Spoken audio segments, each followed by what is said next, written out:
Could your child get mercury poisoning from tuna fish? Find out next on Keeping Kids Healthy.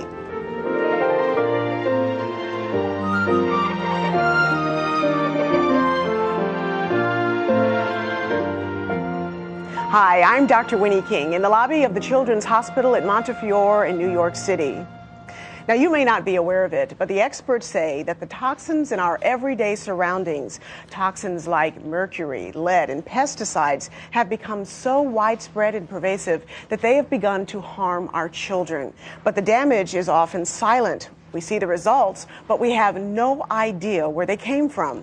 Once in a while, though, we can see the damage happening right before our eyes, sometimes from something as commonplace as a can of tuna. Jim Bunn has the story. The videotape came to us raw and unedited from Northern California. It was shot by documentary producer Hardy Jones and his production company, BlueVoice.org. Their documentary chronicles the remarkable story of a young boy and how his love for tuna fish made him very sick. To protect his privacy, we're not showing his face, but you will hear his voice. The story of the storm he and his mother weathered began simply enough one day at school. A lot of my friends at school ate tuna too, which is one of the reasons I started it. I tried it at my friend was eating tuna and I tried it. And so then that's how I started loving tuna. He wound up eating 3 to 6 ounces a day of white albacore tuna. After about a year, his mother noticed something was wrong. One of the symptoms Matthew had was his fingers seemed to bend, and when he was on stage taking bows, his fingers were like this, and I could see him from a distance, and I thought he was joking around, and then we realized that was the dysgraphia kicking in. The tingling in his fingers would hurt. Dysgraphia is a learning disability that prevents people from writing legibly.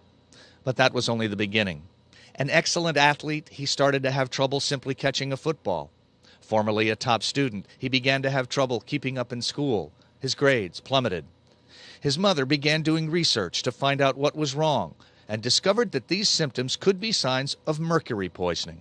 2 doctors confirmed the diagnosis. This young boy's daily consumption of 3 to 6 ounces of canned white albacore tuna was more than 6 times the maximum safety level that the FDA sets for a child because of growing concerns about mercury poisoning. Some people seem to know about these FDA warnings, but we consider ourselves a pretty well-educated family, and we read the paper and we stay up on things, and we were pretty unaware. And then we got the test faxed to the pediatrician, and she saw he was 12.5 times the FDA safety level, which we didn't know anything about an FDA safety level. And you mean the level that was detected in his blood and hair? And hair was 12.5 times the so-called safe level. Right. We just stopped eating all seafoods, not just tuna. I just switched, instead of my tuna sandwich every day, I would take a turkey sandwich. The change in diet worked, but it took time. 2 years later, his symptoms were virtually gone. He recovered his athletic skills, and his handwriting returned to normal. We see a big change. His attitude towards school is really wonderful. He wants to be a great student. He's sitting in the front of the class now. He's focusing. He's writing papers on his own and then gets an A on them.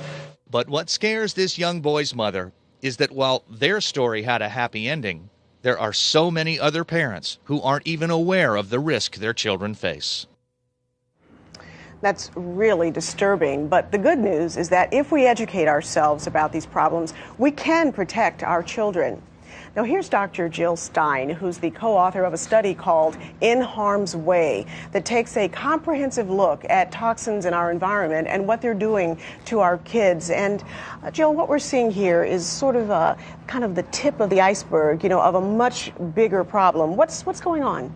The case we've seen here really is the tip of the iceberg in a problem that's really kind of a silent problem and an invisible problem. Perhaps because many of the cases are subtler than this one.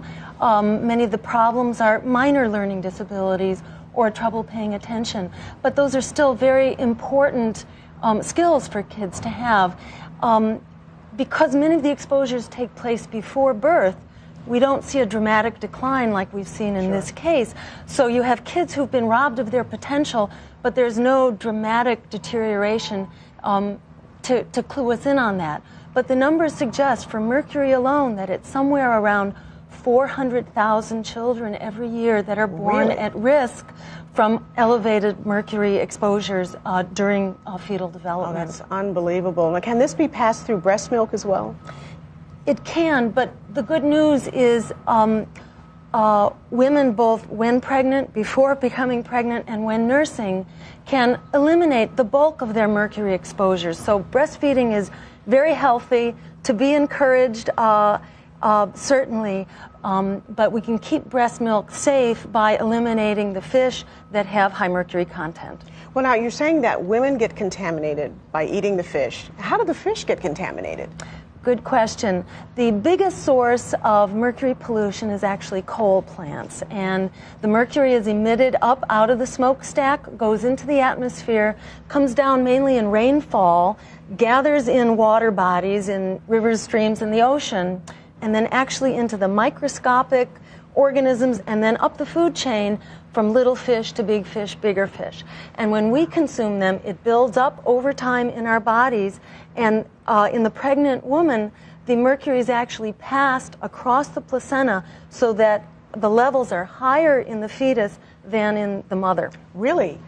Yes, higher in the fetus than in the mother, and the fetal brain is exquisitely sensitive, much more than the adult, which is exactly why, you know, we need to get the message out to pregnant women and women who may become pregnant or who are nursing. Well, that's amazing. You know, well, as Jill mentioned, very young children and even fetuses suffer more serious harm from mercury poisoning than older children do. And that's because the older the child, the more nearly complete his brain development is. So if a 10-year-old ingests very large amounts of mercury, he's likely to get tingling and numbness and weakness in his muscles and his nerves. But what happens to a fetus or a baby who's exposed to mercury? We put that question to a leading expert on mercury contamination, Dr. Leo Trisande at Mount Sinai Hospital in New York. Methylmercury toxicity in these hundreds of thousands of children is more significant because it is central nervous damage or central brain damage. The damage occurs in parts of the brain that are critical for cognitive development, that allow us to process complex skills, to take multiple steps in a task and bring them all together. We asked Dr. Trisande to describe the results of this type of damage. The specific category of brain damage depends on the extent of exposure to the developing brain. There are some children for whom the impact is fairly subtle. It's a couple of points on an IQ test. But we found more recently that as a result of mercury pollution, there are an additional 1,500 cases of mental retardation. These are children who have normal range IQ beforehand, but as a result of methylmercury toxicity, they test in the abnormal range. So these are not just effects that are subtle. These can be effects that are more dramatic and have lifelong implications. You know, so this kind of mercury poisoning can actually lead to mental retardation, which means that women of childbearing age and pregnant and nursing moms and small children have to be extremely careful. And, you know, this sort of begs the question, how much fish can women and young children safely eat? You want to eat the fish that are very low in mercury, and you want to avoid the fish that are very high. Swordfish, shark, king mackerel, and tilefish. It's agreed on really by all the experts that none of those fish should be consumed by women of childbearing age and children. Now, what about tuna? I mean, that's become very, very popular, and there's some controversy, isn't that, over whether or not you should eat that? That's right. FDA advises a 6-ounce per week limit for tuna steaks or the canned white albacore tuna. But there are many of us who follow the data closely that feel that that's not protective enough, and we'd rather err on the safe side and simply add those two fish to the group of do not eat at all for for the high-risk groups, that is, women of reproductive age, nursing, pregnant, and children. Well, which fish would you consider to be safe? There are a variety of safe fish, and I would name 5 of them to start with and then refer people to other sources for more than that. But certainly pollock, haddock, cod, tilapia, and the good kind of tuna, which is the chunk light tuna, can be eaten really on a weekly basis. Well, what about shellfish like shrimp and crab and lobster and even salmon that's gotten really popular these days? There's no simple guideline yet for those fish. Most of them are low in mercury, although for shrimp there's actually very little data, so we don't really know what its mercury levels are. But most of those fish have other contaminants, or they're bottom dwellers, so they're more likely to be picking up contamination. So we don't have a good simple guideline, but we'd say stay tuned, follow the data. Hopefully there will be some guidelines soon. Let's talk about another dangerous toxin that damages young brains, lead. And lead paint remains the biggest source of lead poisoning. Just look at what it can do to young lives. Someone listen to your back. 6-year-old Sarosh Naeem usually spends her Thursdays at the Children's Hospital at Montefiore's lead poisoning clinic. 1, 2, 3, that's it. Her mother says finding out her daughter had severe lead poisoning felt like a personal failure. I was feeling like as a mother I'm a failure because my daughter is so much contaminated. Sarosh, like most of the children here, is sick from the lead paint in her home. Lead poisoning can cause severe learning disabilities that can lead to behavioral problems. So far, Sarosh is lucky, but 2-year-old Damori Goring may always bear the scars of early exposure. Watch him carefully now. And look at him. He does that sometime from the lead. Lead poisoning is thought of as an urban disease, but actually it exists everywhere. People still assume that it doesn't happen in suburbs. Maureen Havlish's daughter Irene got lead poisoning when she was 1 year old. Her parents had done work on the house and it had destabilized the old paint. It cost $40,000 to get the home lead-free, and that doesn't include the cost of worry. She's very high-strung, and I'm not sure if that's personality type or if I will always have in the back of my mind, was she affected somehow by it? Because one of the side effects can be hyperactivity. And with us now is Dr. John Rosen, who heads the lead clinic here at Montefiore. John, what are some examples of some of the health problems associated with lead poisoning? Well, in young children, being able to sit, listen, learn, and absorb information in school, being able to understand information from a blackboard that a teacher is putting on the blackboard. In teenagers, for instance, not being able to understand, unable to understand road signs when driving, and hopefully perhaps not even driving. And in teen girls, for instance, or boys, not being able to follow the sequence of a recipe from a cookbook. Those are some examples. Well, what about the effect on puberty and behavior? Well, it's been well established now that very mild exposure to lead can delay the development of puberty in young girls. It's also been very well established now that early exposure to lead can produce antisocial behavior as children move into the adolescent age group. Wow. Well, which homes are more at risk for having contamination with lead?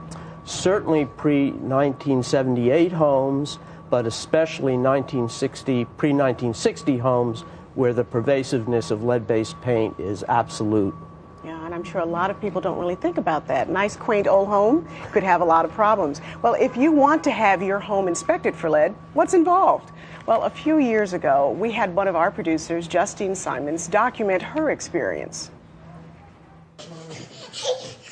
That's my little girl, Eleanor.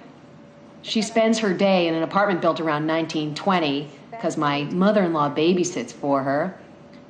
So I've asked the people from AirTech to come and look for lead in the apartment. This is Letitia Malero, and she is EPA certified to look for lead. Good. This is positive. It's positive. It's positive also. So there is lead in the apartment, and that's a possible problem since some of it is chipping. For the second half of her inspection, Leticia takes swabs of dust from a few areas. Now those swabs will go to the lab, and I have to wait. Talk to you next week. Well, when the results came back, the dust swabs were negative. But as we saw in Justine's report, the walls had lead paint in them. And as John pointed out, had the dust been tested in the summer when the window was opening and closing, there probably would have been lead in the dust too. Here was John's advice to Justine. Both Justine and the baby must be out of Grandma's home until the lead is removed, clearance has been obtained, and then it's safe to come back. Until that time, absolutely no. The baby should be tested for obvious reasons, and the baby should be out of that environment for obvious reasons. For Justine, a woman of childbearing age, she can pass lead to the baby in utero. Right, and she's also breastfeeding too. And she's breastfeeding, which means that she can pass lead from milk to the baby. Well, that was 2 years ago, and Justine and her growing daughter are back with us now, along with their new addition, Nathaniel. Justine, what did you do with all this information? Well, actually, since that was done, we moved, and so the kids are not in that apartment anymore. That's not their daycare situation, which is kind of a relief. But we did move, and we painted before we moved in so that we wouldn't have any of sort of the destabilizing paint issues. We've had our water tested, and both the kids had been tested for lead, which is actually a law in New York State. And what were the levels?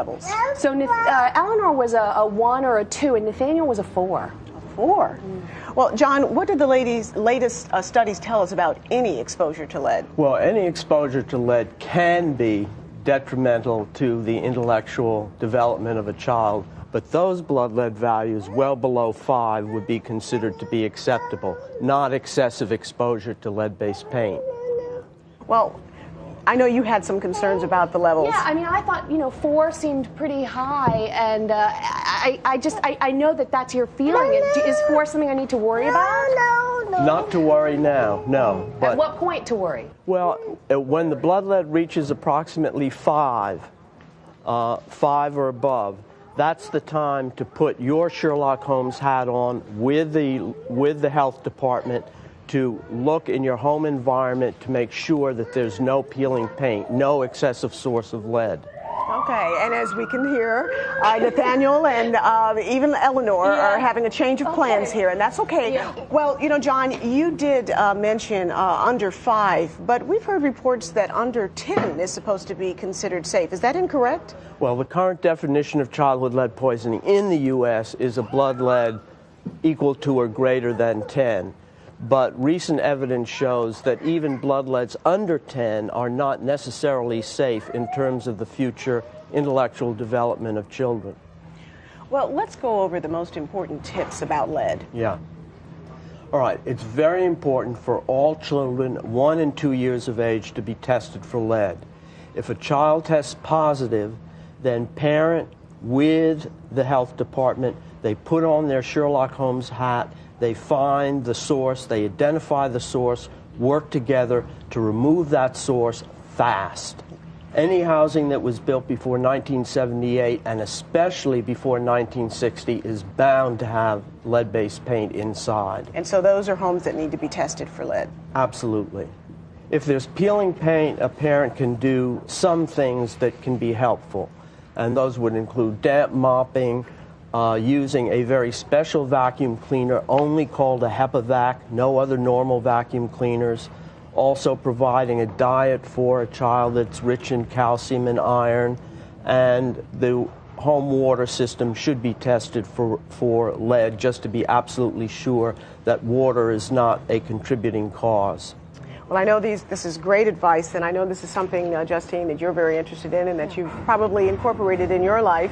And I thank you so much for being here, but I know you've got to go find your children. So we're going to let you do that. Thank you so much. By the way, it was wonderful to see Justine and to see her once toddler now into a lovely girl. That's right. We saw the before and the after Eleanor, and she's still growing. Well, you know, another danger in and around your home could be pesticides. Do you use them against insects? Do you track them indoors? If so, you could be doing harm to your child. Let's take a look at that, Jill. What is the biggest source of pesticides? Well, one of the biggest sources is actually pesticide use in the home. And particularly what drives that more than anything else actually is cockroaches, which are a very common problem, especially in multi-unit housing, and particularly where the housing is not being well kept by the housing management. You know, just about everybody's had a cockroach or something happen, you know, in their house, and they've tried to use some type of pesticide, insecticide to get rid of it. What are the alternatives for the average person? You want to deprive the cockroach of the things it needs to live. Deprive it of food, put all your food away in sealed containers so that there's nothing out for it to eat. Get rid of the water sources. That means no water in the sink, and if there are leaky faucets or pipes, they need to be fixed. Those are the two basics. Above all, don't spray. If doing the simple things doesn't get rid of the pests, then use the least toxic, and that means baits or traps. You can actually buy those at the hardware store, but no sprays. They tend to cause the greatest exposure.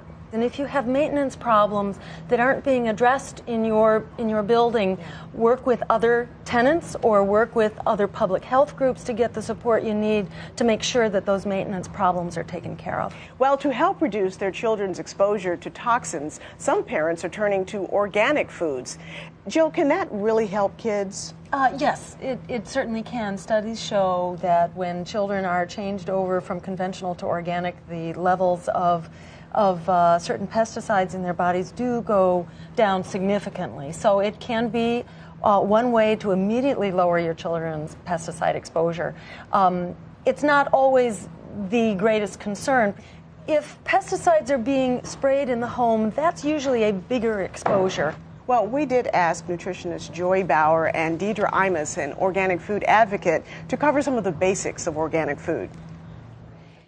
As a nutritionist, my foremost goal is to get people to eat healthfully. Loads of produce, lean meats, low-fat dairy, but I know that you're 100% organic. Tell me about that. Well, just knowing all the pesticides that they're grown with, all the vegetables and fruits, I feel it's very important that the food is 100% organic. And I'm going to introduce Jeff, who is a farmer, the managing farmer and researcher from Rodale Institute, and he's got all the answers. Hi, how are you? So tell us, what exactly is organic? Organic agriculture is a system of farming that's really based on keeping the soil healthy. And that's a really important concept for people to understand. For example, they can't use chemical fertilizers to grow a plant in the soil. They have to take care of the soil so that the soil can grow the plant. They can't spray synthetic insecticides or fungicides to control insects and diseases on the plant. They have to do all of that naturally. Deidre, explain why milk would be such a great first choice to go organic. Well, it's important because it's one of the foods that all of us and our children drink and eat every day in foods. This is a gallon of organic skim milk, and here it says produced without antibiotics, synthetic hormones, or pesticides. This is a way to eliminate a lot of those toxins that right now our children are exposed to. From the nutritional standpoint, I would say if you're going to pick one food to change over in your house and sort of start the organic system going, it would be milk. So now I'm going to go out on a limb and I'm going to pick a second food for every household to buy organic. Jeff, tell us about apples. Well, conventional apples, the kind of apples you find mostly in the supermarket, are often sprayed as many as 19 times with insecticides and fungicides to control the insects and the diseases. Just like kids like apples, insects like apples as well. To eliminate and have an organic apple that doesn't have any of those toxins is a huge step in giving our children really the healthy food that they deserve. And it has a lot of phytonutrients, which are those antioxidants which prolong wellness, keep them healthy. So one of the most important things that everybody needs to know, whether you buy organic or non-organic, is to properly wash your produce. It's that important. If it's a conventional grown strawberry, that still is going to have the pesticides and other chemicals in the cellular structure of the strawberry. True, but you're still at least getting off everything that's on the outer surface. I'm going to wash strawberries, which is on the highly contaminated list. So this would definitely be a fruit that you would want to purchase as organic. And I'm going to submerge it in cold water for about a minute, and then you're going to rinse it 2 times. Even when you have a fruit with a thick outer skin that obviously you're not going to eat, a cantaloupe, a honeydew, I advise people to thoroughly wash it because you're going to slice it through and you're going to bring from the outside of the skin in throughout the fruit that you are going to eat bacteria. So when shopping with my son, it's easy to get 100% organic when we're going down the vegetable aisle and the fruits and all the produce. But then we go down the cereal aisle and, oh, there's all these choices. You have 100% organic, made with organic ingredients. There are 3 tiers of organic labeling. That's all anybody needs to know, 3 tiers. The first is made with organic, and that means that 70% or more of the ingredients within a product is going to be organic. And then the next would be, it's labeled organic. 95% of the ingredients would be organic. The utmost is 100% certified organic, and that means that every single ingredient within this food item is organic. And then lastly, do not be tricked by any other terms like natural on a product. If it doesn't say organic, it does not have organic stuff. For more information about toxins in our kids, check out the website of Physicians for Social Responsibility, psr.igc.org. And you can reach them at 617-497-7440. You can download a free copy of Jill's report, In Harm's Way. And mercuryaction.org has a lot of information about mercury in fish. And to get in touch with Dr. Rosen's lead prevention program at the Children's Hospital at Montefiore, you can call 718-547-2789. Thank you so much, Dr. Stein and Dr. Rosen, for being here today. Thank you, and thank you for watching. We'll see you next time on Keeping Kids Healthy.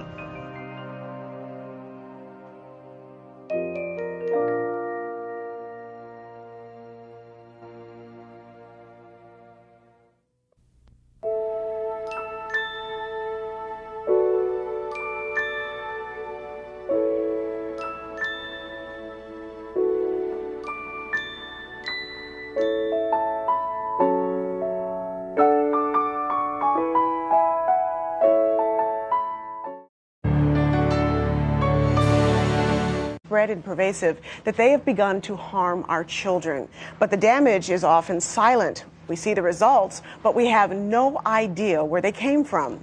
Once in a while, though, we can see the damage happening right before our eyes, sometimes from something as commonplace as a can of tuna. Jim Bunn has the story. The videotape came to us raw and unedited from Northern California. It was shot by documentary producer Hardy Jones and his production company, BlueVoice.org. Their is a day of white albacore tuna. After about a year, his mother noticed something was wrong.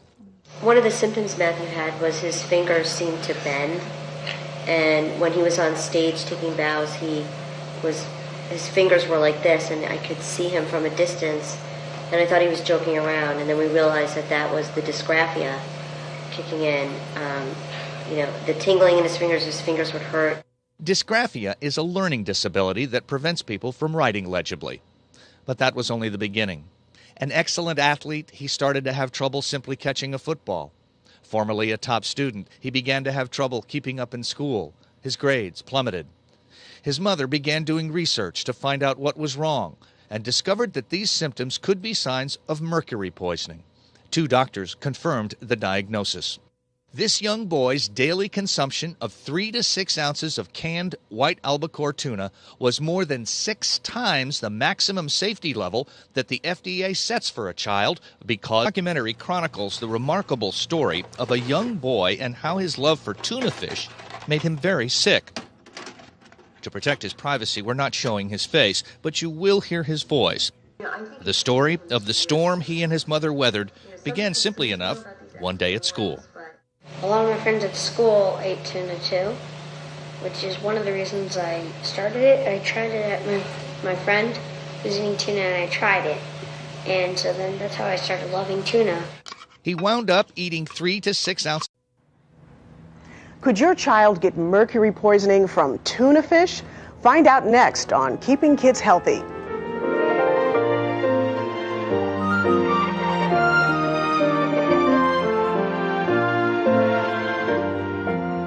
Hi, I'm Dr. Winnie King in the lobby of the Children's Hospital at Montefiore in New York City. Now, you may not be aware of it, but the experts say that the toxins in our everyday surroundings, toxins like mercury, lead, and pesticides, have become so widespread